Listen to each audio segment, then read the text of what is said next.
All right. Welcome back to another episode of the All American Hoops Podcast, episode 109. It's all fun fact, exit 109 was the exit that me, John, and Matt's our childhood home would get off of exit 109. So that's the number. So we thought we were done with numbers, but no, we're not. But as per usual, joining me is my younger brother Matt Driscoll. Hey, it's always a pleasure. Excited for this exit 109. I go there every day for work, so I have a little bit of a bittersweet relationship with exit 109 now. But excited to be here nonetheless. Love it. And also joining us is our older brother John Driscoll. Hey H, thanks for having me. This is the first time I'm doing the pod in my new apartment. Oh crap! And what is that? Oh wow, that makes sense. Yeah. I guess you haven't been on, and then also last week you were here. So a couple times I've just been back in Jersey. Yeah, that's right. So lots has happened in sports lately. So we're very, very excited. The All-Star game's coming out. The All-Star starters were announced on Monday. Matt, John, and Tyler Britton and I had our talk about it last week. Which, by the way, if you haven't seen it yet, make sure to go catch last week's episode. Tyler and I discussed our debates on 1 fan versus 10 haters. Definitely one of my favorite guests that we've had on so far. I've had him on twice at this point, but yeah, I know John. It was John Matt's first time meeting him, so definitely catch that out if you want. And then also just overall 2 big pieces of news in the baseball world. I shouldn't say 2 big pieces. 2 big trades in the Mets world, and then obviously the MLB class of 2026. Sorry, the MLB Hall of is it MLB or baseball? I think it's baseball Hall of Fame. Baseball, yeah. It's baseball. Yeah, that was announced on Tuesday night. So we'll be so the day of, I released my hypothetical ballot in my second article for sportsfluent.com. John, Matt, I have a lot of thoughts on that, so I'm looking forward to hearing their level-headed input on that for sure. Yeah, I don't know if John's being petty or not because I mentioned my Hall of Fame ballot, or if he's going through some technical difficulties. I'm imagining it's the former, but I could be wrong though. It's a cough. Yeah. Oh, yeah, it's a cough. Okay. So anyway, yeah, I guess we'll lead off with the NBA All-Star game. So, as I mentioned, yeah, Thursday we gave our picks for the All-Star starters. And I never posted anything about it, but yeah, like I'm probably gonna post something tomorrow. Like I made the graphic for it, but I just never got to posting it, so I'm probably gonna post that tomorrow morning. But we gave our picks, and for the most part, the league got there wasn't any big time surprises. Like there was no Andrew Wiggins in 2022. There was no Damian Lillard in 2024. I'm sure I can come up with a couple more. I'm sure there's a couple. There was at least 1 or 2 of those years where Yao Ming was starting when he definitely should not have been. Even shout out Yao Ming, he was a very underrated pick, but Hall of Famer. Hall of Famer, but I definitely don't think he's an eight. He should have made the All-Star game all 8 seasons that he was there. Yeah. So I'll break it down. So out west, as we mentioned last week, the All-Star game is completely positionless now, which we all gave our opinions on that. Obviously, there's pros to it, and I would say and I'm not saying this to insult anyone, but I would say the casual fan definitely likes this because you hear all the time about basketball is positionless and everything. But personally, I still like the position aspect. I still like the position aspect. I think that in order to win a championship, you need to be able to have those guys. So, but I understand for an all-star, but for an all-star perspective, you should. It makes more sense. For the All-NBA perspective, I disagree with a little more, but I digress there. But for the West, just straight down, I don't have the list of the order of who got the most votes in front of me, but I do know the West, it went so the 5 starters were Nikola Jokic, Shai Gilgeous-Alexander, and Luka Doncic. I do believe that all 4 of us had the same 4 guys there. The next guy would have been Victor Wembanyama. I think that's John Mann. I'm pretty sure I'm the only one that did not include him in mine as well. And then the last one was Steph Curry, actually, and then Tyler was the only one out of the 4 of us to pick him as a starter. I'd imagine that he wasn't really close to your ballots, guys, but he was. I'd say he was relatively close to mine. I definitely wouldn't have started him over Luka or Shai. And a discussion, I would say, but I'm not. But still, either way, like the Wolves are doing better team wise. The Ants putting up better numbers. I don't even. I didn't do like a full deep dive into like the counting numbers, but what I do know is that the Timberwolves have been struggling a little bit, but like it has not been because of Anthony Edwards, similar to the Warriors where they haven't been struggling because of Steph Curry. But I still definitely would. Yeah, Matt and I got Matt and I like this is like kind of like deja vu, except like not really because it's the opposite. But like Matt and I had the disagreement last year where I started Steph Curry and then Matt said it should have been Ants. But I think this year it's pretty safe to say we're on the same side, Matt. Right? Yeah, I didn't realize how, and Tyler mentioned it last week, how good of a number Steph Curry is, like how good of a year Curry's having this year. It's kind of quietly underrated how efficient and how, I mean, it's just because we kind of expect it from him. I still would have Anthony Edwards as you would, you said, right, Chris? Yes. Starting over Curry, but I don't shout out Jack LaSalle. I don't hate having either of them, but I definitely would lean towards Anthony Edwards. 100%. Yeah, so yeah, definitely agreed there. And then for the East, I would say it's pretty, yeah, like for the most part we were similar. So it was Giannis, it was Tyrese Maxey, I want to say. I'm breaking down the guys that we all had. I'm pretty sure that yeah, so Giannis, Tyrese Maxey, and Cade Cunningham. Those were the three guys that all four of us had, but that we disagreed on the last two guys. So one of them was Jaylen Brown, who obviously, surprise, surprise, all three of us had. I picked him, and then Tyler didn't have him. One day we'll get Tyler to come over to the Jaylen Brown side. He's been he's very objective in his rankings, but however, he is a slightly less of a fan of Jaylen Brown as we are. So that's which not really expecting anyone to be as big a Jaylen Brown fan as us, but that's okay though. And then the last one was Jalen Brunson, who three of you guys had him, but I did not. I had Donovan Mitchell over him, which again, surprise, surprise. But that's one of those things where it's kind of like the reverse of last year, where Mitchell was putting up the better number. Okay, so Brunson was putting up the better numbers last year, while Mitchell was on the better team, even though both of them ended up getting the starting jobs. But this year, it's Mitchell putting up the better numbers with Brunson playing on the better team for the full season. He's definitely haven't been the better team the past couple of weeks. But John, do you have any takeaways on that end? You get yeah. So yeah, Donovan Mitchell was the one left out, and then everything else seemed to be pretty accurate. No, yeah, I think it's in terms of the East. I think most of us had like we went 5 for 5, right? And Chris, you went 4 or 5, with the exception of Donovan Mitchell. Um, and I just think it kind of came down to the Knicks, and I think we had this discussion last week when the Knicks were kind of in the midst of their losing streak or their tough streak, and it kind of continued up until yesterday. Or was it yesterday or Tuesday? The announcement. They won. They won yesterday, right? I think I could be wrong. Yeah, they beat up on the Knicks Knicks yesterday. They won like 122 to 66 or something like that. Yeah. So I mean, until then, it was like my argument was that he was on a better team. He's probably a little bit more important to that team.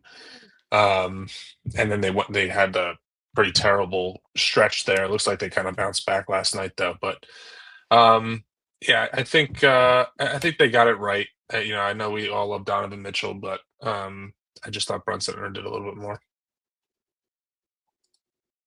Anything from you, Matt? No, kind of just tagging on to what John said. I think they got it right with Brunson, but I wouldn't have hated if Mitchell was a starter. At the end of the day, like nobody really remembers who the All-Star starters were. That's right. From a couple of years ago. It's just if they made the All-Star game. So it's really not a big deal starting versus reserve, but I think they got it right. 100%. So now we'll go to picking our reserves. So yeah, I went on a tangent about how it's not a tangent, but like it's probably better for the All-Star game that it's positionless. But however, it made it so much harder with picking who to pick, just because just is like obviously you can pick the 7 best players, but like okay, but like at least with like when it was guard versus guard, you can choose between like 3 or 4 guys. But with all the players up against each other, it's like there's like I would say there's like debatably like 15 guys, like probably like 15 guys. Like it's maybe a little less than that, but like debatably like 15 guys fighting for 7 spots. And how the hell do you differentiate that? I for one, I found a way to do it because that's what I do. And even if I didn't have this podcast, I would still do it. But but John and Matt, you're like I'm not saying you you guys definitely know as much ball as I do, but you definitely don't track the spreadsheet as much as I do for like you don't monitor this as along the season as much as I do, I would say. So yeah, we're not as big of a nerd as you are, Chris. No, that's what you're saying. Okay, well, you're the one wearing glasses now, so I don't know about Yeah, that. that's true. But I would say, John, so John wasn't here last year when we gave the All-Star picks. I think I'm pretty sure you were seeing. If my memory serves me right, I think you were seeing Harry Potter, if I'm not mistaken. No, you were seeing something on Broadway. Yeah, right. I think so, right? I think that was probably around this time last year. Yeah, I'm almost positive because I remember texting you the day of, and then Matt McCann came on instead. Yeah, I don't know. Like I know you've done it at least once or twice though, John. Like, yeah, do you agree that like this year was a little different, or not a little different from picking in years past? Was it easier or harder? I think it was easier. You think it was easier? Okay. Yeah, I don't know. I mean, for starters, at least, right? Because you're pretty much it's pretty much still like an East-West thing, top 5, and there was really only like 5 or 6. Like there's only like 1 or 2 guys that were kind of like on the fringe or kind of made it, right? Like I think we could pretty much pick like a solid 3 or 4 for each conference. And once you get past that, you can kind of justify whoever your 4th or 5th guy is on that rotation. So for me, I thought it was a little bit easier. Okay. Yeah. So that's definitely another way to look at it for sure. So trying to think of the best way to go about this, because like one other thing that made it easier for starters is I liked it for all of us to go like position at a time. Like I like it when we both said we both had like, okay, we can do guards, then forwards, then wild cards. But I think it's gonna be more effective this year is if we all just gave our 7 spots one at a time. I believe that's the most efficient way to do it, because otherwise we'd say I guess the only other effective way to do it would be just ranking our picks, but I feel like that might get a little sloppy. So yeah, we don't have to do that. Matt, give me that look. It sounds like it looks like you want to do. Do you want to do that or not? No, you're good. Okay. Give Jack cool. LaSalle some love. He's I'm sorry. He's carrying the chat on his back. My bad. Yeah. I was thinking about that. Yeah. So Harry Potter goats. He gives a nice shout out to Jordan's hats, of course. Joey Donovan's in the chat too. Joey Donovan is in the chat. Yeah. Yeah. Shout out Joey Donovan. Group leader of our Mets group chat, Joey Donovan. Nice. So I was overrated. Yo, geez. Catching strikes. So, okay. So I don't know, but yeah, like I guess I'll go first. Yeah. Just because I just want to explain my thought process first before I dive into it. So yeah, like I'll just say, like, yeah, like as like for like position list thing, the thing is I am like I still looked up like some type of position mixed in there somehow. So I explained my style last week, but I went with 2 guards, 2 front courts, and then 3 wild cards, so 3 of anything for my guards. Sorry, for my reserves. So I guess we'll do the East first.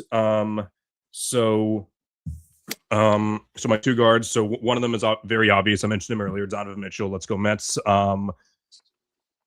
Yeah, like beginning of the year, he was like an MVP candidate. Then the Cavs started to slip off a little bit. They most recently lost their 20th game, so they're no longer contenders. Like I said, the beginning of the year.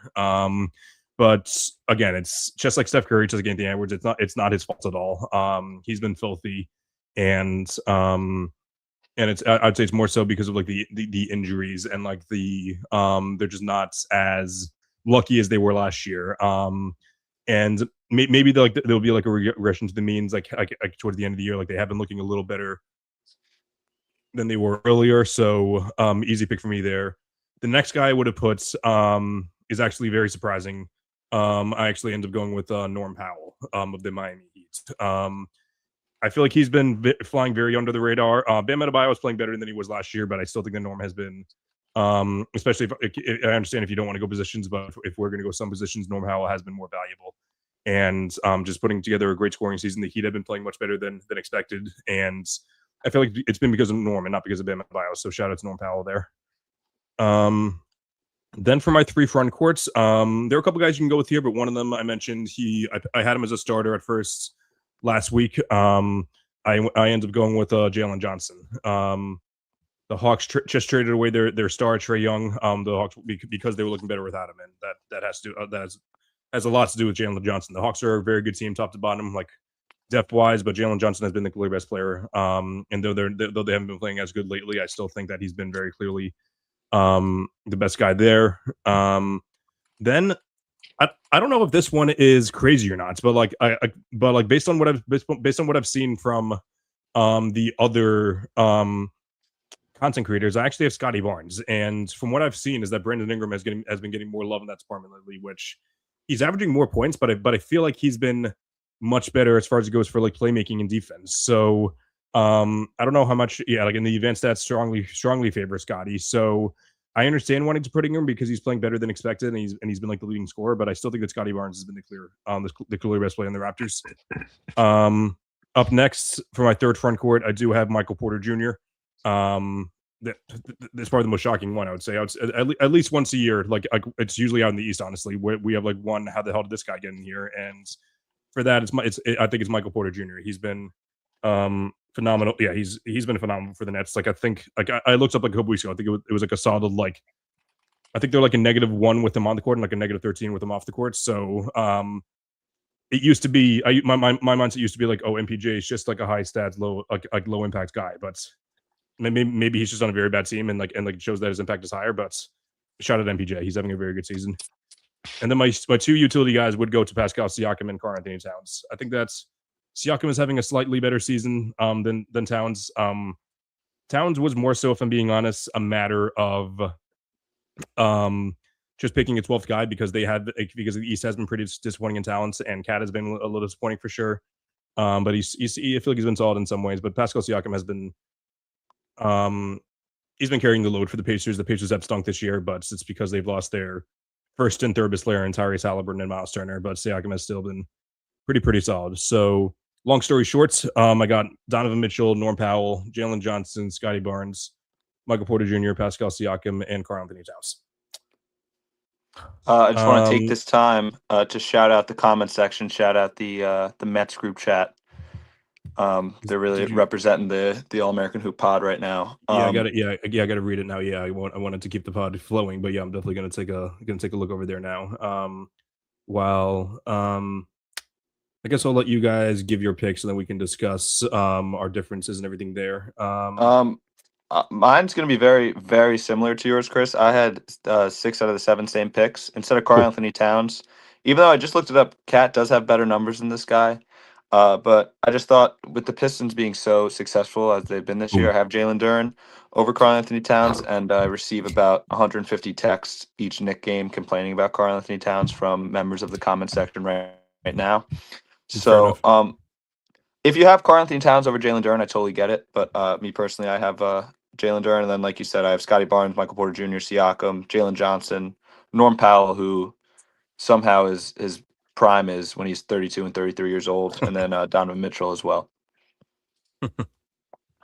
Dean saying, "Hey, that's me." I'm assuming he was talking about the Karl-Anthony Towns. Yes, Karl-Anthony Towns complaining about. So Dean also said Carl Pounds does not belong in the All-Star game. I didn't see that. I have similar. Well, Dean, that was like me last year when I said that Jaylen Brown didn't deserve to make the All-Star game because, like he had like a brutal 5-week stretch there, but I still picked him because of everything there. But yeah, John, I cut you off. Go ahead. I have similar list to you guys. I got D. Mitch, obviously, Jalen Johnson, Scotty Barnes, Michael Porter Jr., and Norman Powell. I do have Pascal Siakam not on my list. Okay. I think he's putting up probably better numbers than at least one person I'm going to name in a second. I think he's averaging like 24 games, but the Pacers have only won 10 games. Like 10 and 35. I think if you're gonna if I'm gonna vote you for an All-Star appearance, I probably need you to be a little bit better than 10 games or 25 games under 500. And if you are 25 games under 500, you should be averaging like 30. I guess that argument probably doesn't hold up against everybody that I've voted for, or have fan voted for in the past. But my last 2 picks are Karl-Anthony Towns. I know he's under a good deal of criticism, but he is on a winning team. He is one of the best offensive big men in the league when he's on. I know he's going through a little bit of a rough patch right now, but I'm primed to say that he'll bounce back from that, being a Jersey legend and whatnot. And then, of course, I have one of the Unction's best players, Jalen Duren. I think he's a great player on both sides of the ball, great rebounder, really, really good. I don't even know if you could call him a 1-2 punch with Cade, but definitely in that top 2-3 players on the Pistons, who are an overachieving team this year. So, that rounds out my top 7: D. Mitch, Cat, Duren, Johnson, Barnes, Porter Jr., and Powell. I will say, I would like to give an honorable mention.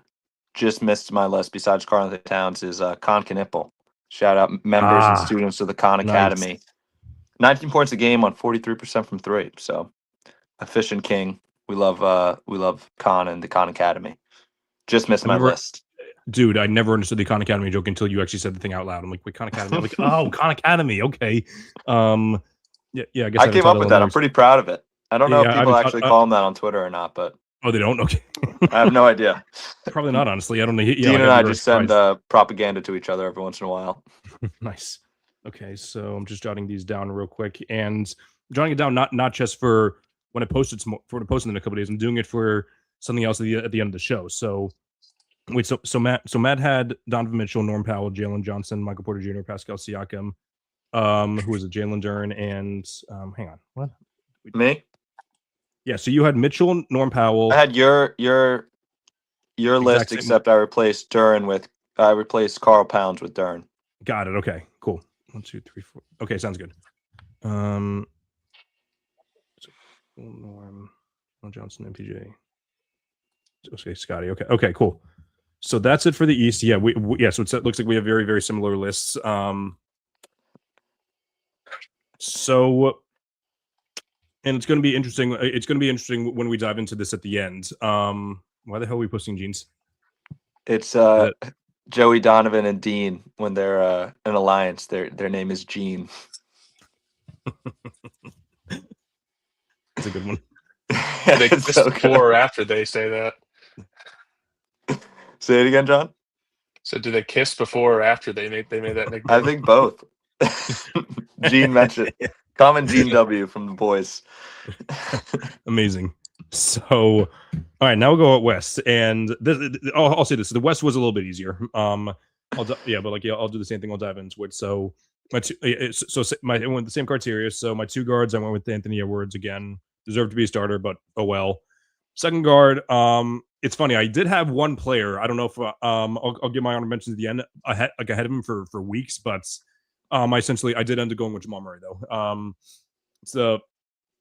Shout out Jamal Murray he's probably gonna make his first All-Star game. And actually, if you guys watch the 1 fan versus 10 haters, one of the haters said oh, Jokic fans are gonna have to do away with the Jokic. Jokic has never played with an All-Star teammate now. So that's good. Yeah. So that's brutal for the Jokic agenda there. But regardless, he's been filthy this year and definitely deserves the nod. For my 3 front courts, one of them Kawhi Leonard, who I think should be starting. Phenomenal start to the season, and just I shouldn't say phenomenal start because he had like a tough first month or so, but since then he's been looking like prime Kawhi, and as far as it goes for building my team to win championship, you definitely don't want him on my team, but as far as it goes for productivity this year, he's 100% on the top of the list for sure. My next front court would be Matt's guy Denny Avdia. He's Avdia. I don't even know how you say it, but phenomenal production from him this year. I haven't checked his on-off numbers, but I imagine they're pretty good. But yeah, not much else to say. I know people complain about a style of play, but you could say that about a lot of these guys on this list. And the last one for my front court would go to Kevin Durant. He's been at the end of the day. People complain about impact all you want, but I can only imagine that averaging 27 on elite efficiency in year whatever it is, year 16, I want to say, just complete volume, total volume in points, total efficiency, exactly who I want on my championship team. And I'm really hoping that the Rockets. I hope the Rockets win at least one playoffs this year. Series this year, if they can win 2, that'd be phenomenal. But I don't know how realistic that is. Then my last 2 guys, one of them being Durant's teammate Alperen Şengün. he had a great start to the year, and he's still playing pretty solid. But I know people like to. Some people question the idea of 2 All-Stars on a team that's not like too super high in the standings. But that being said, I'm pretty sure the Rockets would be like second or third in the East if they were there. But either way, like the two of them have been producing lots, so good for them. And then my last guy, he's had a pretty underrated season, and I know that Matt's about to throw up when I say this, but my last spot actually did end up going to Jimmy Butler, who obviously isn't going to play in the All-Star game. God. But he's been like he has very high impact numbers. He's been very efficient. He's been playing very solid on defense. And similar to KD and Şengün, like I know that the Warriors haven't been great, but like I don't think that's been because of Jimmy Butler and Steph Curry. It's been because of the rest of their depth. So I'm obviously gonna have to pick a replacement for Jimmy.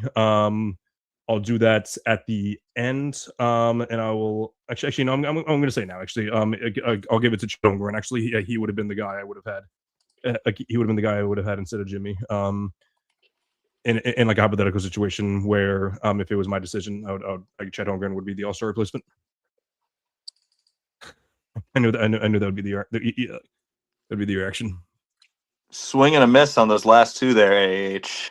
Why the last two? Butler and Chet. Oof. Butler and Chet. I think you were Şengün. I thought you were talking Şengün. No, Şengün made my list. Yeah. All right. I actually would have forgotten Deni Avdija on my list, so I appreciate you going first. Our lists are pretty similar. I did have Anthony Edwards, Kawhi, Jamal Murray, Kevin Durant, and Şengün and Deni. So again, we have 6 of the same. But my last spot actually goes to Keontae George, who's averaging 25, 7, and 5 on the Jazz. On elite efficiency, he's only 22 years old, and there's not a lot of offensive threats on that Jazz team. So he's seen a lot of the best defenders on his opposing teams. So I'm really, really impressed with Keontae George. He was a waiver wire legend in fantasy basketball last year. So I'm happy he's hitting his stride and becoming an elite player.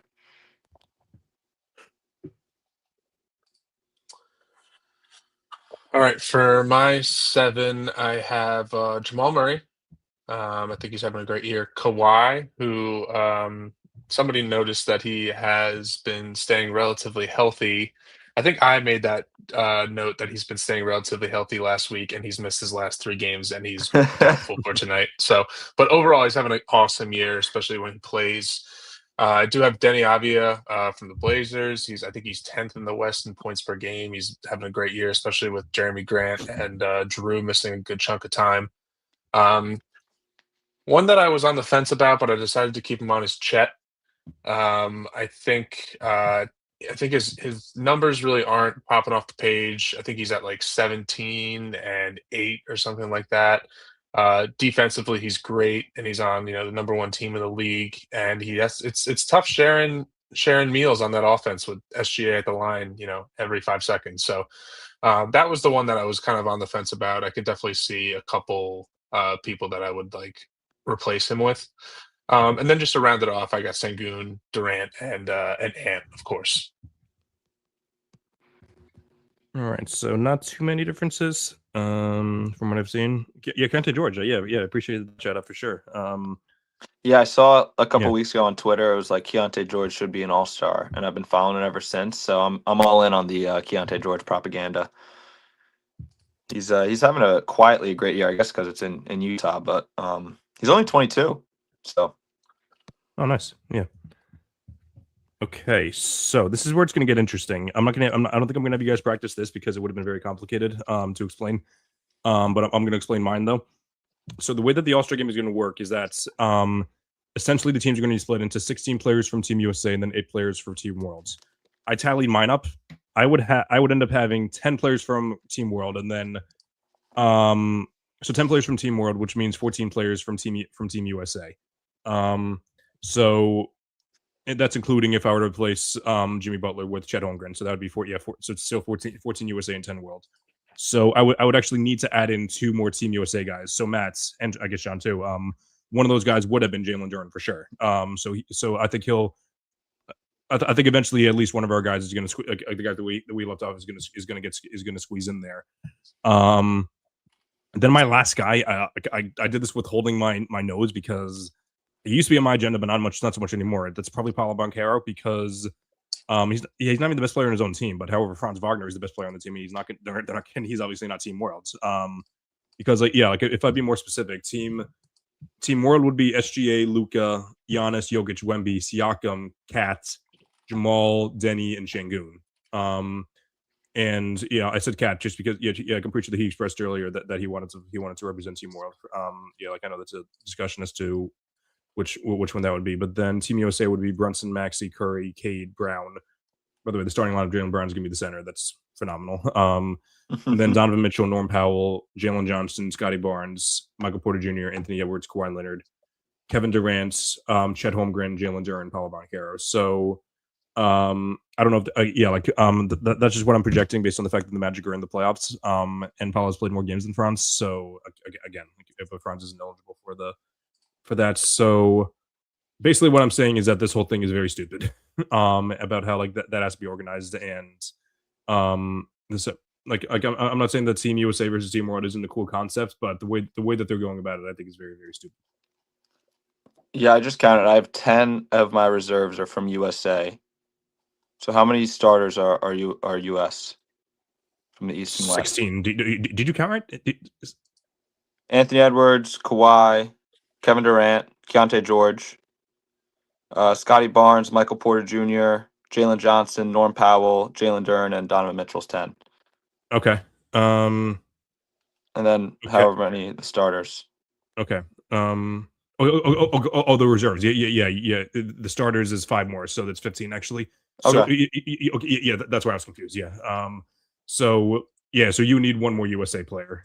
So I guess I'm not gonna have you pick unless you want to say who it is, but I don't know who that would be. Could it be East or West?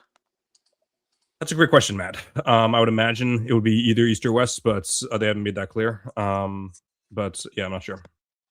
All right, it should be Karl Anthony Towns, but I think I'm going to support my propaganda here and pick Con Knipple. All right. Yeah. Again, I'm not sure. Should I pick Devin Booker? Oh crap! I forgot about Devin instead Booker. of Knipple. Yeah, I'm gonna pick Booker. Yeah, that makes more sense, especially because he's played for Team USA before. Yeah, he's averaging 25, 4, and 5 right now. So I'll take him. That's really surprising that none of us picked. At least gave him an honorable mention. At least, I know that Ant and Jamal have been better, but I don't know how much better the bench guys have been. But who knows? Just to answer Joey Donovan's question, is the NBA All-Star just trying to mimic the Four Nations hockey like last year? I think that's exactly what they're trying to do, and it's just not going to work. Dean said probably a little bit, but the dudes still won't try. And that's the unfortunate part. I think that they're trying. I think that they're trying too hard to make it interesting, which maybe I don't even know. They've changed the rules a million times, and besides the only 2 All-Star games I can remember is 2018. That was the first year they did the drafts of the 2 team captains. I don't know why they went away with that. They went away with it the year after they made the draft public. Not the draft public. The day after they made the draft right before the game, and that was only because they did it in front of Kevin Hart and Kenny Smith and those guys. So, and then the only other one was 2020 as well, and that was after Kobe passed away, and they also did it was whatever ending that's called. I always forget. It's first team to whatever. What's that called again? Immaculate ending or whatever. Is it immaculate or I don't even know what it's called. But I know what you're saying. I forget what it's called. Yeah, but it's essentially just street ball at the end of it. But target score. I think that's right. It's all just silly. But you know how hard it is. I'm gonna be in Baltimore that weekend with all the Loyola boys.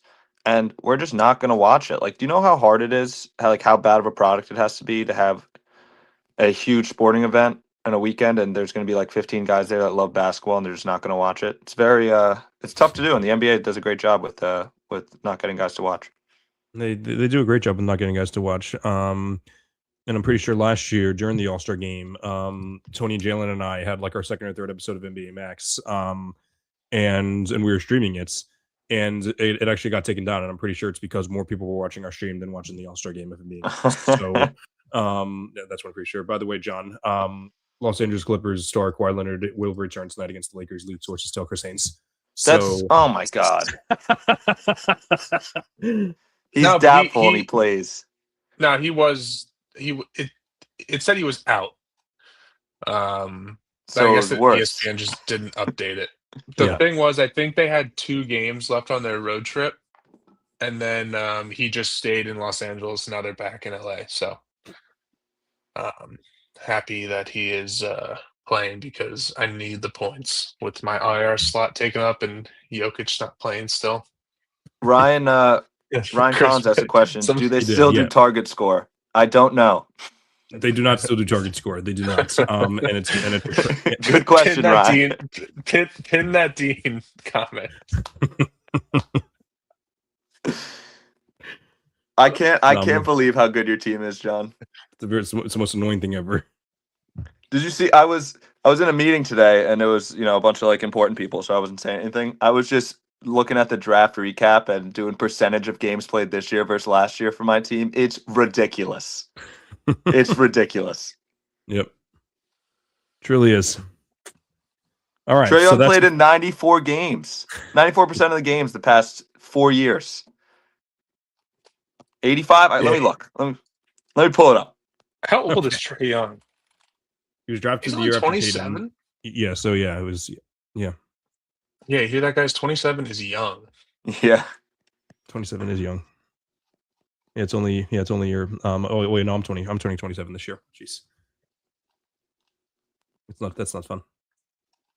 Trae Young has played in 85% of the games over the last 4 years, and he's played in 10 this year. It's not good, Matt. I hate him. Good at all. I hate him. Yeah. I hate him so much. All right. So, drop my pencil. I'll get that in a second. But yeah, we're just moping like old men for the past couple minutes about how bad the All-Star game is. But now we're gonna switch to good vibes for a second. Then after that, John and I are gonna yell at me for a few minutes. But we'll go to good vibes for now because literally as the episode was going on last week, the Mets lost out on Kyle Tucker, who they were hoping to sign, but then of course they lost him to, you guessed it, the Los Angeles Dodgers. Which led to most people just saying like, oh, Sleepy Stearns, everything along those lines. He's a bad GM. I don't know why they got him in the first place. But then both, I don't know what happened. I don't know if Stearns and Cohen just I don't know which one locked the other in the room and said like, hey, listen, we got to spend money, or we have to, we have to give a prospects to do what we need to do. I don't know what happened. I don't know who said something in the meeting, but whatever happened, it worked because less than probably 12 hours later, maybe a little more than 12 hours later. The Mets signed Bo Bichette to a deal. Who's not the best defender, but he's definitely I would definitely say he's definitely a top 5 bat in the team. I would definitely even top 3 in some ways. A few days later, we traded for White Sox center fielder Luis Robert. We essentially got him for nothing. I think everyone loved the idea of Luis Acuna more than the actual player, because the fact of the matter is we got him in 2023. He was a pretty high prospect, but then 2024 he was brutal in the minor leagues for most of the season, and then had a great couple week stretch in the 2024 magical season where everything was going right. And then he was just brutal for pretty much all of last year too. I think he had a sub 600 OPS, if I'm not mistaken, not sub 700, sub 600, which is awful. And then so we good base runner though. So we gave up him and a guy that wasn't even a top 30 prospect for Luis Robert, who's far from an elite player at this point in his career. But however, I do think that he still has a lot of potential as far as goes for being a very solid center fielder. Everything there. Which, by the way, before we do any of that, I just realized I didn't give my birthday shout outs because I was talking about a couple other things, but I'm going to shift gears right here. So happy birthday to Dylan Brooks, who, by the way, has the highest win shares of anyone whose birthday is today. Greg, former number 1 overall pick Greg Oden, and 2008 NBA champion Leon Poe. In the MLB, happy birthday to Carlos Ruiz, Ubaldo Jimenez, and former Mets starting center fielder, now backup center fielder Tyrone Taylor. So shout out to him there. And I scrolled down. There's a guy named Kevin Higgins, who was the name of my principal. So shout out to. So I don't think that he played professional ball though. So and then NFL, only one that I saw that who's a relatively was Ray Rice. So happy birthday to all of those guys. Anyway, and back to the Dylan, Mets. Who's Dylan? the IT Edge risk analyst that sits next to me at work. Happy birthday, Dylan. Happy birthday, Dylan. Yeah, big fan of the pod, I'm sure. And then one more thing. After the Robert trade, something else happened. Oh yeah, last night the Mets traded for the guy that finished top 5 in Cy Young voting last year. Not gonna lie, we did give up a lot for him. We gave up 2 of our top 5 prospects. One of them being Jet Williams, who, if I'm not mistaken, he was like number 1 on a lot of people's lists up until like last year when Bain started to thrive a little more. And we also traded Brandon Sproats, who made a couple of MLB starts this year, and he looked okay. Like, he didn't look great. He didn't look bad though. He looked okay. So, but like he's still pretty high on the list.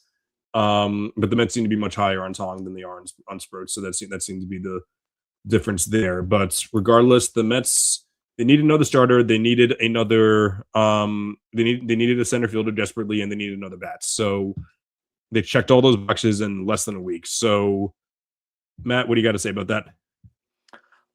This was actually one of the questions for the mailbag. If I could say that at the end, or if we want to talk about it now. Yep. I think it was from Dean in the Mets group chat.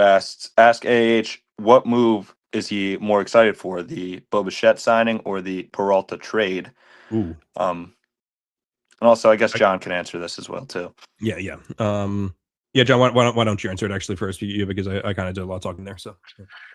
Real quick though, I mean, this is episode 109, right? So we were doing January 9th birthdays. No, January 22nd. Oh, I thought we were doing birthdays of episodes. No, not the episode. No, yeah. Okay. So yeah, Why? I think whose birthday's on January 9th?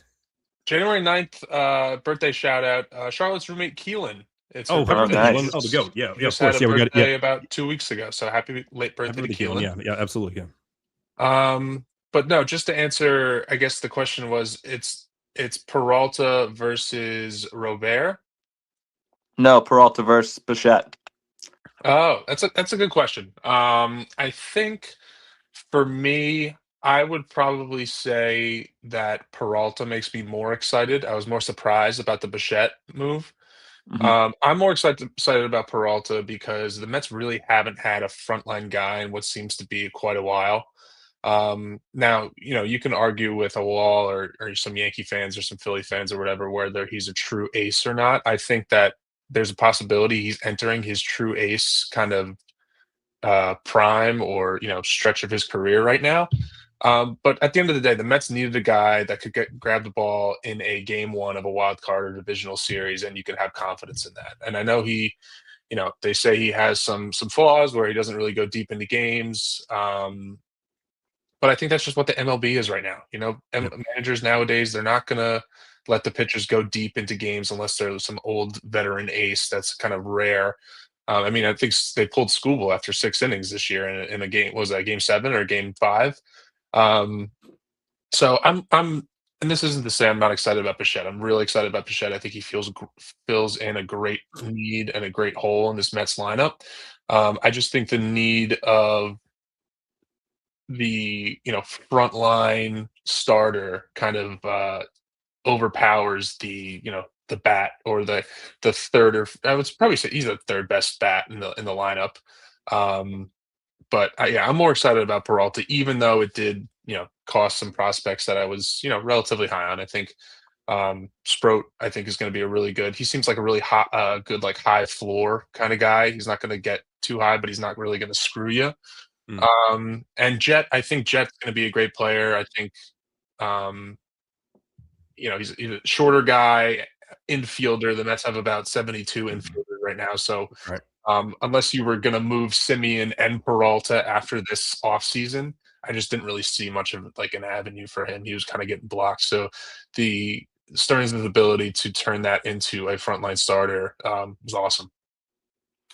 Yeah. I agree with you, John, that I'm more excited about Peralta for the need, because now the Mets have 2 frontline elite pitchers in McLean and Peralta there. Right. John, like you said, he doesn't really go deep into games, like as deep into games. as like I know at the beginning of the offseason we were talking about like Peralta versus Joe Ryan. Like Joe Ryan eats up a lot of innings, but Peralta last 3 years made over 30 starts in all 3 years, 30, 32 starts in 2024, 33 starts last year, and he struck out over 200 batters in each of those 3 years. To talk about Bo Bichette a little bit, I'm very excited about his clutch numbers. The Mets last year, it's almost impossible they didn't win a game when they were trailing in the ninth inning. It's unbelievable that they no comeback wins. The last comeback Unbelievable how win, literally nothing went well last year at all. Like, it's the last crazy. comeback win was Pete Alonso versus the Brewers, and they Oh my when god. they were down in the ninth inning. Bichette's clutch numbers are really, really good. Same with Polanco. I know we're not talking about him, but I'm excited to have a guy that is in Brandon Nimmo. We do love we do love him. We do miss him, but We do. he went away from getting on base and walking and little base hits. Bichette's a big contact guy. He doesn't walk a lot, but big contact guy, which is what the Mets need. The Blue Jays last year, you saw how important contact was. I know it's kind of an old man take, but I'm a big fan for both moves. But more excited for Peralta just because of the need, but very excited for Bichette in general. Yeah, I 100% agree. Yeah, I mentioned top 5 in Cy Young voting last year. I didn't realize he was that good. Yeah, like he seems to have very good stuff. And yeah, he seems like to be and from what we saw, like we saw the video on Twitter going around of him just like talking. Just seems like to be like such a down to earth guy. And let's be honest, like yeah, like as much as we love Nimmo, we love Alonso, and I like Jeff McNeil, John and Matt not so much, but He likes himself enough. We don't have to like him. He does like himself enough. Yeah, that's for sure. But at the end of the day, like there are just times like when guys have run their course with the team. Marcus Smart ran his course with the Celtics and they traded him away. So that's so that just tends to be a theme with certain things is that when you do the same thing over and over again. I'm sure there's a quote. There's like an exact quote somewhere, but like the craziest people in the world are the ones who are the ones who do the same thing over and over again and expect the same thing to happen. So I think Jack LaSalle is the one person in the world that hates Jeff McNeil more than John. not Jack Cunningham. I think Jack LaSalle hates McNeil a little more. Another base take from Jack LaSalle. What a great take. So one game when Jeff was playing in left field, Jack was heckling him all game. He started mentioning his family and stuff. It was kind of brutal from Jack. Not gonna lie, tough look. But that wasn't as funny. That wasn't as funny as when John and I went to Yankee Stadium. Then he was playing center field, and then he was the only one that didn't throw the ball into to the fans after he was catching fly balls. So based. It's a based Jeff McNeil moment. Very based, actually. Yeah, but yeah, overall, yeah, I'm pretty happy with the moves. Yeah, like as much as like I know like a lot of the nerds were scoffed at like what we're talking about like locker room stuff. They say that doesn't matter, but anyone who feels that way hasn't played like a competitive hasn't played competitive sport in their lives. But yeah, like I guess like my only concern with the Bichette thing was I was really hoping that this was going to be the year that they fully bought into Brett Beatty as the starting third baseman. There seems like they were passing on that and entertaining the idea of him playing left fields. Maybe I like that. Like maybe he'll do solid in left field, but at the end of the day, I really think that he has a Gold Glove at third base, and I feel like they're removing his best asset with that. But I guess when you have a chance to sign a guy who has like an all-star bat, you do it regardless of whether you're a young guy. Who, let's be honest, so yeah, Brett Beatty was awesome last year. But he hasn't been awesome outside of last year. So it's tough to predict that for sure. And he'll get at bats, I think. Yeah. You saw, he's going to slide into that Jeff McNeil role where he'll play outfield, he'll play second, third, first. I think he's going to get consistent at bats, especially because, Simeon, Polanco, older guys, maybe injury prone. Not to wish anything on that. Even Robert, injury prone. You can slide Taylor to center. Bichette gets banged up too. Yeah, he does. Right. And I think if you want to. They want to give Benj a shot in left field, which I'm psyched for. I think he's going to be great, but in the slight chance that he's not and he kind of gets off to a slow start, you could slide Beatty there. So I think they, while the infield does look kind of like full right now, I think they have like a ton of flexibility. So if you do have two guys go down, where last year if two guys went down, I don't like you had Jared Young playing, getting like significant at bats. Now this year you'll have Brett Beatty getting those at bats. So I think it's the flexibility, and you're just seeing them correct things that killed them in the past like 2-3 Right. years, which is really refreshing to see. Yeah, it's nice having a GM who admits their faults, unlike our favorite football team and Joe Shane. That's a topic for another time, but he will not be doing anything with the Giants anymore. It's no, the Harbaugh show. Yes, it is. John Harbaugh. Yeah, we didn't even talk about that. Well, like he was hired last Thursday, and yeah, I guess we didn't bring it up when Tyler was there, but they made it official on Friday though. So, Friday or Saturday, I think it was Saturday actually. Yeah, very happy about John Harbaugh. Established winner for sure. So we're very, very happy to see that for sure. Yeah, but as far as it goes for the Mets, shout out our guy Dells from Pick a Side. Yeah, when things were going bad, like when David Stern's name was being thrown in the mud, he just kept on saying, "I have blind faith in Stearns," and like I wasn't defending him by any stretch, but like I wasn't ready to give up on him just yet after one season, especially or 2 seasons when one of the seasons we made it to the NLCS. So I'm happy. Yeah, I'm happy that he's still around for sure. All right. So one more question. Thoughts on no coach winning a Super Bowl on multiple teams? Does Harp change that? Listen. Yes. So Colin Cowherd, so Colin Cowherd says every year there's at least multiple, like, who I don't like by any means in the stretch, but there's at least like 1 or 2 teams that end up doubling their win total. I think the Giants are definitely going to be one of those teams this year. They won 3 games. They're absolutely going to win at least 6 games this year. I think they have the personnel and they have the leadership now. And I think they're going to do a great job. And I maybe it's too much blind optimism for something getting what we want for the first time. But I would be. I'm not going to say I'd be surprised, but like I'm all in winning at least 6 games this year. Not that that's a World Series record, Super Bowl record, but I could definitely see a world where I think their win total is 8.5. Is it really 8.5 that high? Yeah. Oh, okay. Tough schedule again next year though, because why wouldn't it be? Yeah, I think I mean the whole like one coach has never won like in multiple teams.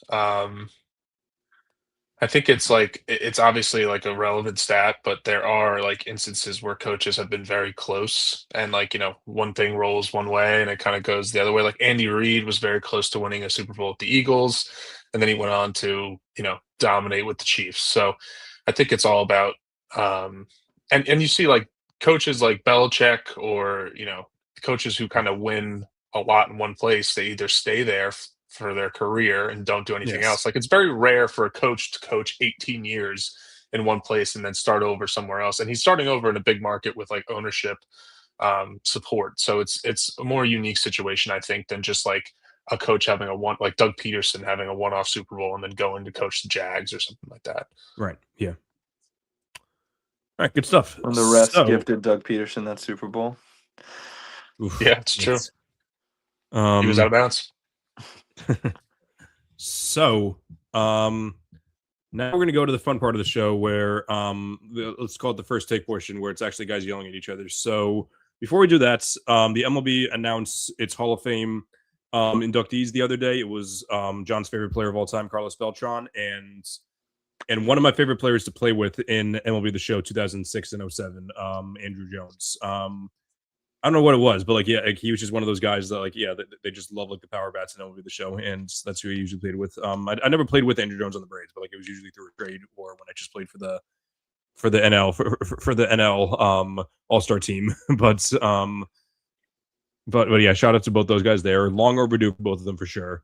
And I mentioned that in my article for when I gave my. I'm hoping one day to be either an NBA awards voter or an MLB Hall of Fame voter. One of those 2 things would be awesome, or maybe both. Who knows? So I started that dream by starting with Primetime. Now with Sports Fluence, I think this is my 4th year doing it. I'm pretty sure I did it in 2023, and definitely my 4th year doing it. So before I reveal who I gave, I'm just going to explain my my criteria real quick. At the end of the day, essentially what it is, like all cracked into one, is I care about how you performed on the fields. A lot of guys left off the steroid guys, which justifiable in my opinion, justifiable, but I feel like it's not as black and white as a lot of the old heads say. Obviously, at the end of the day, the MLB leadership knew a lot about what was going on, but they turned a blind eye to it because it was good for ratings. So that's the reason why I kept a lot of those guys. Actually, I'm pretty sure only 2 of those guys on my ballot, honestly. But other than that, yeah, I care about how you in the field. I care about how you peak more than your longevity. I do care about your longevity for sure. I would say if it's between the 2, I'd probably say like 60% peak and like 40% longevity. Maybe a little more. Like I could give him a few more picks to the peak, but I look at accolades, not really though. Yeah, I look at more so the individual stats. I feel like the accolades are very skewed, and I'll explain that when I explain one of my picks and one of the guys that I left off. But that's my criteria. Before we do that, John or Matt, do you disagree with anything that I said? No. Yeah. No. Okay. Yeah. Go ahead. Cool. All right. So now I'm going to dive into the 10 guys that I picked, and this is if I were a complete yes. So if I try to do this if I'm walking into a voting ballot, as if it's a presidential election, but like if I'm looking at the resumes of each player and just like looking at that. So the best player on this ballot, very obviously Alex Rodriguez. I'm pretty sure he finished with only 30. Sorry, okay, so he cracked 40 this year. So 40% of the vote, Alex Rodriguez. Enough said, close to 700 home runs. Next up, Manny Ramirez. Technically put up like better advanced hitting numbers than A-Rod, but A-Rod played longer and obviously the much better fielder as well. So, but both those 2 guys I think are above and beyond better than any players in my opinion remaining. But number 3, our guy Carlos Beltran. Pretty sure he's 10th in FWAR for all center fielders all time. So, yeah, like I know people like critique like the lack of like superstardom. You know, like he wasn't like a Pujols, he wasn't like a trying to think of other players that were like elite during the time, but like he was very underrated for the time, especially in the 06 season. 4th, Andrew Jones, I mentioned. I think he's I know he's one of 4 players to have 10 Gold Gloves and 400 home runs. That's alongside Willie Mays, Mike Schmidt, and someone else. I forgot who the other one is. Willie Mays, Mike Schmidt, someone else. So that's the 4th guy. It'll come back to me in a second. But number 5, Felix Hernandez. I think that he's the 5th best player on this ballot. Not a ton of longevity for sure, but at his peak, I think there was like a 3 to 5 year stretch where he was looking like one of if not the best player the best pitcher in the league. And I'm pretty sure, yeah, he pitched a perfect game. I'm pretty sure he has at least another no hitter in addition to that. He has 2 Cy Youngs, or at least 1 Cy Young. I'm pretty sure that he has like multiple top 5 finishes as well. So we also watched him hit a grand slam against us as well. So that was in 2008, I want to say, maybe a little bit early in that. Oh wait, no, was it in City or was it in Shea? It was in Shea, right? It was in Shea, yeah. It was in Shea, yes, yeah. So it must have been 2007 or 2008. That was the day that Uncle Jimmy taught me we don't cheer when opposing players get hurt, because our section was going crazy when Felix Hernandez left the game with an injury later. That's right. Yeah. Yeah, Beltran hurt him. Stealing home. Yeah. That's right. I forgot about that. Yeah. And then number 6, we got my guy David Wright. Obviously our guy, but more specifically my guy, my favorite player of all time. I'm tired of the disrespect. Like I'm not saying that he should have gotten in by now. I'm not saying not even close saying. I'm not even saying that he should have broken 40% by now. But what I am saying is that there are 1, 2, 3, 4, 5, 6, at least 6 guys that he is above and beyond, in my opinion. And it's ridiculous how they're just saying, okay, oh, it's because of the longevity. BS. My thing with longevity, as I mentioned, I told this to Tyler on One Fan vs. Haters. If a player is going to not accomplish as much, sorry, if a player is gonna play more, play longer, but not accomplish as much as the guy in the shorter term, then what was the point of the longevity in the first place? So, as much as I wish that David Wright played more, he accomplished more than a lot of players on the ballot. I think the next best player on the ballots used to talk. Okay, Dean was giving me all the shout outs. I'm going to ruin that momentum now and saying that the next best player on the ballot was Chase Utley, in my opinion. I'm pretty sure Matt turned off his camera for that reason. Yeah, so I think that Chase Utley is the 7th best player. I think he has the longevity. He also has the peak as well. I think that I'm pretty sure he was 3rd in WAR amongst his ballots, which I know can be misleading, but still, I do definitely would put him that high up there. I'm actually not sure if I would put. I know some people might actually put number 8 ahead of number 7. Actually, that's Dustin Pedroia. He would actually be my next guy up. He won an MVP. Rookie Dustin of the Pedroia year is light years better than Chase Utley. I don't think he's light years better, but light years, different tiers. Okay, we can pull up the stats later, but Pedroia's definitely I would have him at number 8, and then number 9 and 10. These are more so just filling guys. I like one more thing. I like to fill out my entire ballots. At the end of the day, there are enough guys in the Writers Association that decide to either leave their ballot blank or vote for 2 or 3 guys. So yeah, like that's why I think it's reasonable to fill out the ballot of 10 guys, regardless of whether the guys get in or not. So my 9 and 10 were Bobby Abreu and Francisco Rodriguez, who I think has a justifiable case given the fact that he has the single season saves record that will likely never be broken at this point. I could see an argument for maybe Cole Hamels ahead of K-Rod, given that he was a starter and he had like the clutch postseason in 2008. I know a lot of guys have Mark Burley or Jimmy Rollins ahead, which Jimmy Rollins don't get me started on. But yeah, so those were my 10 guys: A-Rod, Manny, Beltran, Andrew Jones, Felix Hernandez, David Wright, Chase Utley, Dustin Pedroia, Bobby Abreu, and Francisco Rodriguez. All right. I've been letting Matt go first. John, you want to give your feedback to start? On just overall? Yeah, sure. Yeah, I think first off, very excited about Beltran. As you guys know, growing up, I loved watching Beltran. I think he is one of the last 5 tool center fielders that we've seen. It's very rare for a player to have all 5 tools. He's a switch hitter. He had 41 home runs for the Mets in 2006. He made some awesome catches in center field. He did have a couple some injury history, but overall, and he was awesome in the playoffs. And I think that strikeout against Wainwright in 2006 puts like a taint on how awesome he was during that playoff run. 100%. He was unbelievable, and he was really fun to watch. I'm trying to drag this out so I can look up his playoff stats. In 2006 postseason, he hit 350 with. In the NLCS, he hit 350 with 3 home runs. Mm-hmm. Awesome player. Really wish he got a chance to coach the Mets because I think he would have been a great clubhouse manager. Yeah. Maybe if Mendoza doesn't work out, they could try him out again because he was the fall guy for an Astros team where he took like 30 at bats for that year. When everyone else is playing right now, he was the only guy who got punished for that. Absolutely ridiculous. But yeah, love Carlos Beltran. Very excited for him. Really hope he goes in as a Met. I think he should. That's when he played his best, I think. I could see an avenue where he plays for the Astros, goes in as an Astro, but fingers crossed it's the Mets. Yeah, go ahead. Yeah, I saw the video. He said like, oh, I'm waiting for the process to go through, and I'm pretty sure like people were taking that as like, oh, he's not going to go in as a Met, and I didn't take it that way at all because I'm pretty sure it's like an actual thing where like they don't say it until it's official. Like, because like I for one don't see an avenue where he goes in with anyone else besides the Mets. Like maybe the Royals because that's the team that he was drafted to, the team that he played for the first few seasons. But yes, Peak was with the Mets and he works for the Mets now. So.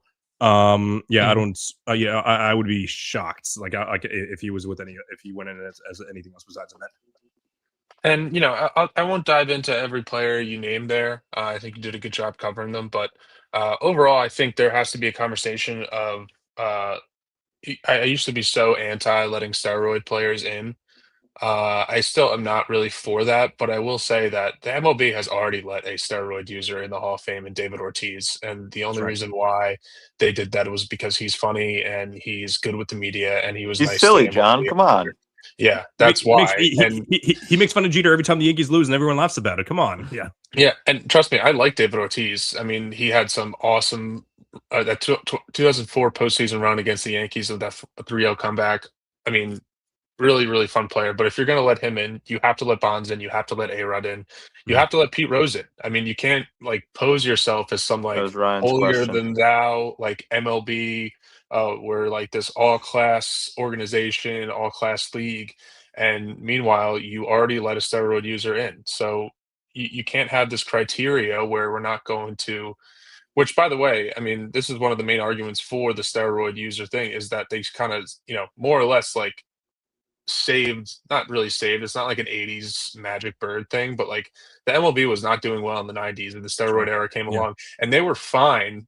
They knew about it and they were fine with letting Bonds, Sosa, McGuire, Sosa. They were fine with letting them get all the, the fun baseball watchers to come in and profit off of that. But when it's time for the Hall of Fame, they're just going to sit back and, pick and choose whoever they like prefer. And I say all this as somebody with like, if David Ortiz never got inducted to the Hall of Fame, I would have been like, okay, well, if you're going to draw the line at steroid users or cheaters, that's fine. Like, I respect that. Yes. But the second you let Ortiz in, like, how can you just sit there and like pick and choose from there? That's just my take on the whole steroid user. And like, it's just so inconsistent. Like, because everyone knows that like if you're going strictly by the numbers, Manny Ramirez would without a doubt be there. Why? Like, I know it's only 5 votes. A-Rod with 170 votes, Manny with 165. Why are those 5 voters voting for A-Rod but not Manny? Like, they both got suspended. Like they were both like, I don't think either of them tested positive, but like maybe Manny did. I don't know if maybe that's the difference. But like what's the difference between the two? Like everyone knows they did it. So I don't know. And then Pettit was another one. Who I know that some people say that like he only took steroids to heal an injury, which all right. But 206 votes for him. He was good. He wasn't a great pitcher. He was a good little pitcher. Yeah, he was a good pitch. Yeah, he was a good pitcher who happens to be on some monster teams, and he was a playoff riser too. So that's another thing that has him going. But I don't see the hype in him, honestly. And just to wrap up my rant on Matt, I'll let you go. Chase Utley should not be in the Hall of Fame for playing a position that normally sucks on offense. That's his claim to fame. He didn't even hit 200 home runs, and he has in the thousands of hits, maybe. I don't know. Yes. I was just looking at it. He has less than 2,000 hits. So I'm not going to credit him for. Guess how many times he finished top 6 in MVP voting, John? 0. 0. And the year he finished 7th, David Wright had a better average and better OPS while being way, way, way, way, way better in the field. He should have been 8th MVP voting. Even Trevor Hoffman should have been above him for voting this year. He probably should have been 9th in MVP voting that year. It's a joke. It's a joke that he made Chris's ballot. It's a joke. And he's a scumbag. I mean, I think there's a guy that beat his wife on this list, and he's still less of a scumbag than Chase Utley. You know how impressive that is? Jesus Christ! Well, off the field issues aside, Andrew Jones. I know that's the Hall of Fame. I made that clear in the beginning. We didn't need to highlight that. All right, Chase Utley's better than Dustin Pedroia, by the way. No, he's not. Yes, he is.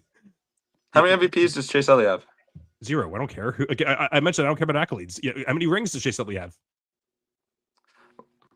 We're talking about rings, Chris. We're talking about accolades, I guess. Team apparently. sport. I know. I'm standing now. That's how upset I am.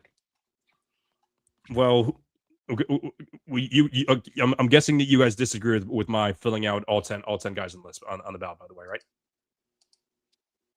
Unless you think I should have put Cole Hamels, Mark Burley, or Jimmy Rollins. Didn't you say you value peak more than longevity? Oh, it's, like I said, 60-40 peak. Yeah, peak more than longevity, I'd say. I think Pedroia's peak was better than Utley's peak. I would have to check that out. Did you say we disagreed with the 10 players you named on your ballot? No, just like the fact that I have 10 players at all. Like I know a lot of people think that you should just only vote for players that are Hall of Famers because like Bobby Bray and K-Rod, like let's be honest, they don't have Hall of Fame careers. But like I think Bobby Bray had what, a 60-something WAR? Yeah. Like I think that's valid. Like Beltran had a 60-something WAR. So did Utley. What about? I'm pulling up Utley's individual numbers now. Let's see. What was his best season in 2008? Probably. Abreu had he had 2 30s. Yeah, 2 30s, and there was something else. So let's see. So Pedroia's best year was his MVP year. Oh wait, no, it was by WAR. So he had an 8 WAR in 2011, and then a 7 WAR in 2008. Utley had a 9 WAR in 2008, and then an 8 WAR in 2009. So if we're not going by WAR, so Utley went 292, 380, 535. Pedroia went 307, 387, 474. So was that 131 to 136? So don't know. It's the first time that I'm learning that. I don't even know which one's the easy one to hit in. I don't know if is Fenway easier or Citizens Bank. I feel like they're both different in their own ways, but I don't know which one is. I would say they're both hitters. Ballparks definitely. Yeah, that makes sense. But I mean, both of them made my ballot, so I don't know where we're arguing this, but it's only a step above. But yeah, I put Chase Utley ahead of Jimmy Rollins though, because Jimmy Rollins didn't deserve that MVP 2007. I think that's my biggest beef with that's my biggest. You're beef, right about that, Chris. Hang on a second. So like I already mentioned in the group chat, but so Jimmy Rollins with 108 votes, David Wright with 63. Why? Because he stole bases better. So he stole bases better, and I think it's also because the Mets collapsed in 2007 and 2007 as well. I think that was the big reason why they got there. But I don't see why that matters when Wright was better at everything except for stealing bases. And I feel like if the Mets made the playoffs in 2007 and 2008, we wouldn't be having this discussion. Like even with all the injuries, I think the Wright would be at like at least 40-50% now. It's the joke that he hasn't gotten past 20%. So the Chase Utley WAR argument is kind of invalid to me, because he had like 6 seasons where he had relatively, arguably very good to elite seasons. 2008 he had a 9 WAR. Yeah. After that, he just had like 10 seasons of just stacking like 2-3 WAR seasons. Like, it's just kind of like it's like garbage time. Once Pedroia got hurt, he was out of the league pretty quick after the Machado injury. He had a really good peak, but look at this. He had like he had 27 hit by pitches in 2008. Like, eat a dick, man. He was just leaning into shit. He led the league in hit by pitches 3 times. I didn't realize that. Yeah, because he was a prick. That's why. That is insane. How is that a stat? How do you lead the league hit by pitches 3 times? How time are you doing it just because he's one of the worst people ever? Yeah, truly. I agree. Yeah. All right. So yeah. What happened to you, man? What happened to AH? The AH I love. So next year, Manny, Beltran, and Jones are going to be off the ballots. So that leaves me 3 open spots. One of those spots is going to go to Buster Posey.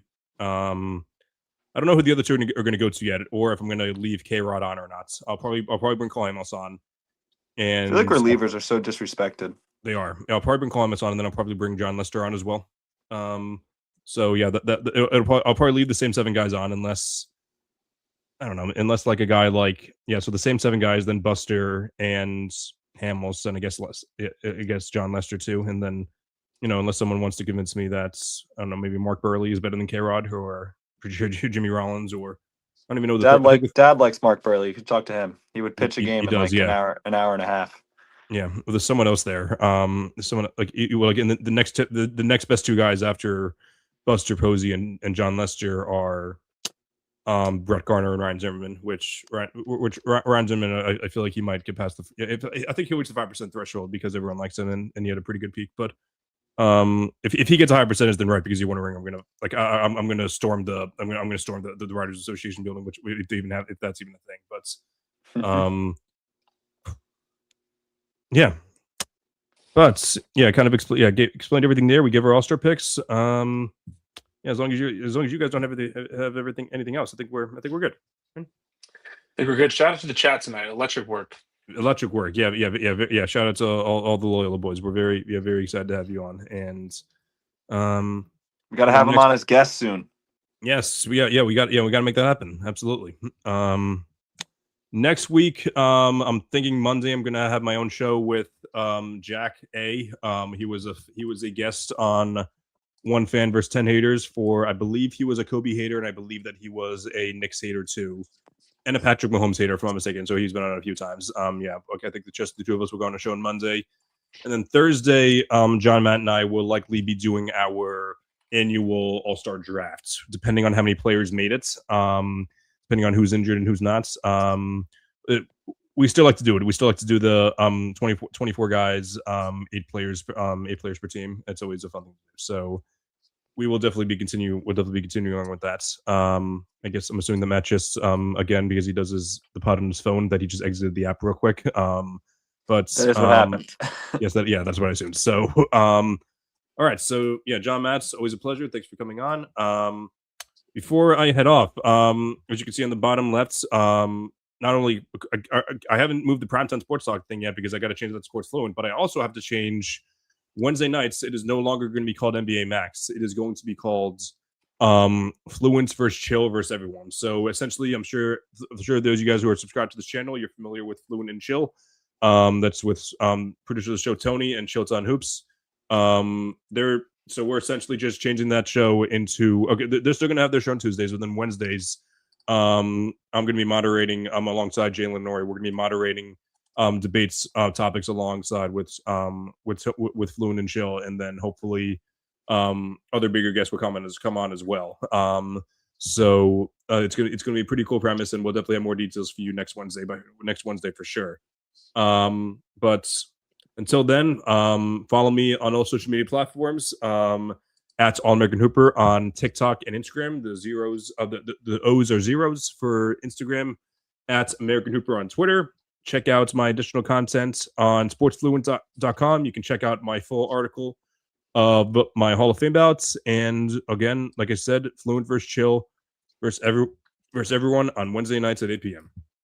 This has been another episode of the All American Hoops podcast. Until next time, keep grinding and stay hooping. Have a good night.